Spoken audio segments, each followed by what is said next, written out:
자, 이번 시간에는 두 원의 위치 관계에 대해서 한번 생각해 보도록 하겠습니다. 먼저 첫 번째, 두 원의 위치 관계에서는 어떤 평면 위에 두 원이 주어져 있을 때 위치 관계는 자, 두 원의 반지의 개미 길이를 r과 r'이라고 했을 때 r과 r'과 중심 사이의 거리 d의 관계식으로 알 수 있겠습니다.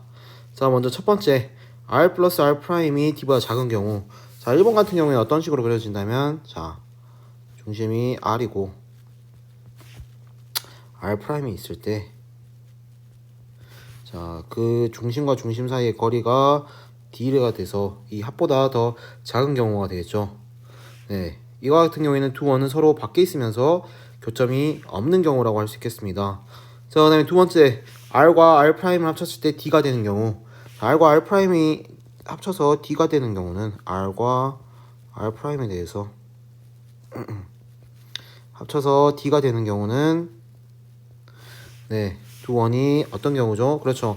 한 점에서 만나는데 만나는 것도 우리가 만나는 거는 내접이 있고 외접이 있는데 이와 같은 경우에는 밖에서 만나는 외접한다. 네, 라고 생각할 수 있겠습니다. 자, 세 번째 같은 경우에는 자, 절대값 R에서 R'. 자, 어떤 게 더 큰지 몰라요. 큰 거에서 작은 걸 뺐는데 그것은 두 원의 중심 사이의 거리보다는 작고 하지만 두 원 중심 사이보다는 작고 하지만 두 원 중심 사이의 거리는 또 두 개의 반지름의 길이의 합보다는 더 작은 네, 그림을 그려보자면 네, 이런 그림이 그려지겠네요. 이런 그림 R' 아니 R'을 했을 때 여기를 D라고 하면 자, 두 원의 차이는 네, 두 원의 중심 사이의 거리보다 더 작겠죠. 네. 근데 삼각형의 결정 조건에 의해서 두 원의 반지름의 길이의 합은 두 원의 중심 사이의 거리보다는 더 크다는 것을 나타내는 것은 바로 두 원은 서로 다른 두 점에서 만난다는 것을 알 수 있겠습니다. 자, 그 다음에 4번 같은 경우 1번, 2번, 3번. 자, 4번 같은 경우는 자, 어떻게 그려지겠죠? 자, 절대값 R-R'이 D인 경우, 야, 이것은 반지름이 큰 거에서 작은 걸 뺐을 때 두 원의 중심 사이의 거리와 같다라는 것이니까, 네, 같다라는 것이니까 이렇게 있을 때 여기를 R', 여기서부터 여기까지 R이라고 하면 R에서 R'을 뺀 게 두 원의 중심 사이의 거리와 같다는, 즉 두 원은 한 점에서 만나긴 만나는데 어디서 만나는 것을 알 수 있겠어요? 그렇죠. 내접한다는 것을 알 수 있겠습니다. 자, 그다음에 5번. 자, 5번 같은 경우에는 절대값 R에서 R'이 큰 거에서 작은 거를 뺀 반지름의 길이가 큰 거에서 작은 거를 뺀 것이 두 원의 중심 사이의 거리보다는 더 크다라는 것을 알 수 있는데, 자, 이와 같은 경우에는 자, 그림을 그려보자면 자, 이렇게 있을 때 여기서부터 여기까지가 R이라 하고 여기서 여기까지 R'이라고 하면 네, R'이라고 하면 R에서 R'을 뺀 게 D보다는 더 뭐하죠? 그렇죠, 크죠. 자, 크다는 거는 자, 두 원은 한쪽이 다른 쪽에 어떤 내부에 포함되어 있고 하지만 접해요, 안 접해요? 네, 접하지 않는 경우를 얘기합니다. 즉 교점이 없는 경우를 얘기하겠죠. 그래서 이와 같은 경우를 그릴 수 있겠습니다. 자, 이거는 외워야 되는 것이 아니라 주어진 조건에 따라서 그림을 그려보고 그림을 그린 다음에 원에 중심이 있을 거고 원에 또 중심이 있을 거여서 반지름의 길이를 이용하고 원의 중심이 나와 있으면 두 중심 사이의 거리를 이용해서 두 원이 어떤 관계에 있는지 나타내 보면 네, 우리가 수치로서 비교할 수 있거든요. 네, 그래서 이걸 외우기보다는 우리가 어떻게 하면 그림을 잘 그릴지에 대해서 생각을 하면 되겠습니다. 자, 넘어가서 자, 2번은 두 원의 교점을 지나는 원과 직선인데, 자, 이건 우리 앞에서 많이 했어요. 두 직선의 교점을 지나는 직선과 같이 많이 했기 때문에 자, 한번 따라가도록 합시다. 자, 두 원을 자, x제곱 더하기 y제곱 더하기 ax 더하기 by 더하기 c는 0과 x제곱 더하기 y제곱 더하기 a 프라임 x 더하기 b 프라임 y 더하기 c 프라임은 0이라는 두 원에 대해서 생각을 해보도록 합시다.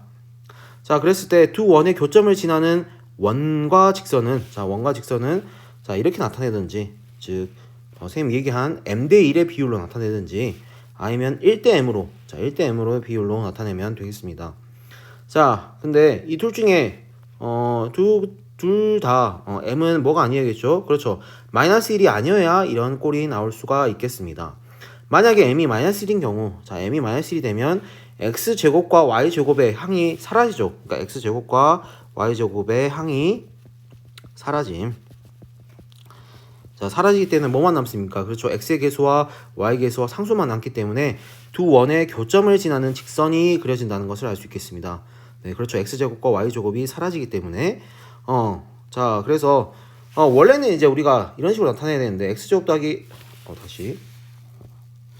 이런 식으로 x제곱 더하기 y제곱 더하기 ax 더하기 by 더하기 c 곱하기 h, 그다음에 k x제곱 더하기 y제곱 더하기 a 프라임 x 더하기 b 프라임 y 더하기 c 프라임 k는 0과 같은 꼴이 나타나야 되는데, 자 h가 0인 경우에는 0 대입하면 몇 번씩이 나오죠? h가 0 대입하면 2번과 같은 식이 나오겠죠. 네, 2번과 같은 양면을 k로 나눠주면 되는 거니까. 여기는 k는 0이 아니겠죠. 그다음 여기 같은 경우에는 자 k가 0인 경우는, 그렇죠. k가 0인 경우는 0을 대입해 보면 1번의 원만 남기 때문에 원 1번을 나타낸다는 것을 알 수 있겠습니다. 마찬가지로 여기도 h가 0이 아니어야겠죠. 그 다음에 그래서 k가 0이 아닐 때는 자 k분의 h를 뭐로 놔두고 자 m으로 놔두면, 자 우리가 구하고자 하는 공식인 x제곱 더하기 y제곱 더하기 ax 더하기 by 더하기 c 곱하기 m 더하기 x제곱 더하기 y제곱 더하기 a 프라임 x 더하기 b 프라임 y 더하기 c 프라임은 0과 같은 직선을 0과 같은 이게 원이 될 수도 있고, 네, 직선이 나타날 수도 있겠습니다. 자, 다시 말했지만 m이 마이너스 1이 아닌 경우는 원, m이 마이너스 1인 경우는 직선이 나타나겠죠.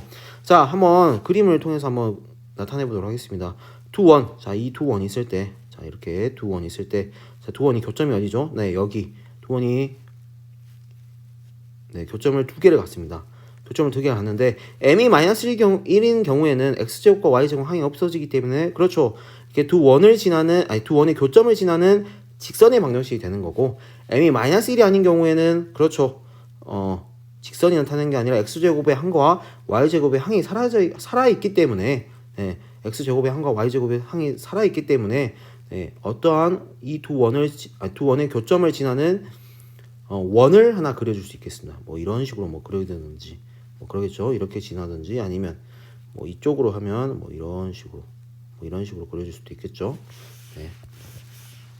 그렇게 생각해주면 되겠습니다. 네. 그래서 두 원의 교점을 지나는 원과 직선에 대해서 이렇게 생각해 보았고, 그다음에 우리가 이제 생각을 해야 되는 게, 두 원에 대해서 그러니까 두 원이 일단 뭐가 생겨야 될까요? 그렇죠. 교점이 일단 몇 개가 생겨야 된다. 교점이 두 개가 생겨야 된다. 두 개가 생겨야 함.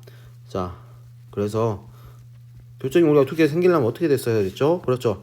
3번 같은 경우 r-r' d보다는 절대값 r-r' d보다는 작고 r 플러스 r' d보다는 뭐 해야 된다? 커야 된다. 즉 3번의 경우에만 성립한다라는 것을 알 수 있겠습니다. 3번의 경우에만 성립.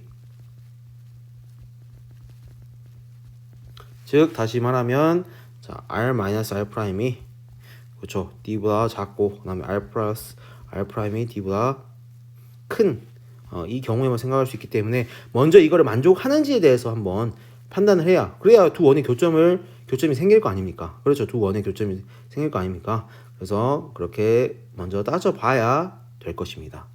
네, 오늘 여기까지 해서 이렇게 원의 방정식에서의 두 원의 위치 관계에 대해서 했고, 자 다음 시간에는 자취 문제인데 이건 따로 설명할 문제가 없기 때문에, 내용이 없기 때문에 문제를 풀면서 한번 해보도록 하면 되겠습니다. 네, 여기까지 하고, 벌써 18단원까지 거의 다 마무리가 되네요. 이제 중간고사 범위 전인 19단원 도형의 이동까지 나가게 되면 이제 모두게 마무리가 되거든요. 그래서 한번 열심히 해보도록 하고, 우리 서평도 이제 끝났으니까 자기가 무엇에 대해서 약하고 무엇을 틀렸는지 점검하는 시간이 될 수 있었으면 좋겠습니다. 네, 오늘 강의 여기까지 하고 다음 시간에 도형의 이동으로 돌아오도록 하겠습니다.